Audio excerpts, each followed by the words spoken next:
কাবা ঘরের গেলাফ ধরে কানলেও আপনি আমাকে যে মিথ্যা অপবাদটা দিয়েছেন এটা মাফ হবে না যতক্ষণ না আমি মাফ করছি। কথা কি বুঝতে পারছেন? মনে করেন আপনি আমাকে মিথ্যা একটা অপবাদ দিয়েছেন এবং ধুয়ে রেখে দিয়েছেন একদম মিথ্যা অপবাদ দিয়ে। যতক্ষণ আমি আপনাকে মাফ না করছি, কাবা ঘরে গিয়ে গেলাফ ধরে কান্নাকাটি করলেও এই পাপ মাফ হবে না ইনশাআল্লাহ। এই অবস্থায় মৌত হলে কি হবে? পরকালে দেখবেন আমি দাঁড়িয়ে আছি আপনার জন্য।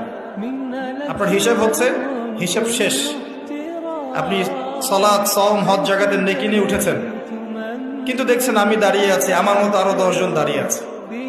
ওই 10 জনকে আপনি গালি দিয়েছিলেন, অপবাদ দিয়েছিলেন, তাদের গীবত করেছিলেন, তাদের সম্পদ বা সম্মানের হানি করেছিলেন। এখন কিয়ামতের মাঠে আপনার নেকি দিয়ে এই ঋণ শোধ করতে হবে, অন্য কোনো অপশন নেই। আর যদি নেকি শেষ হয়ে যায় তখন কি হবে? তখন আমার আমলনামা থেকে কিছু গুনাহ আপনাকে নিতে হবে। আল্লাহ পাক ন্যায় বিচারক।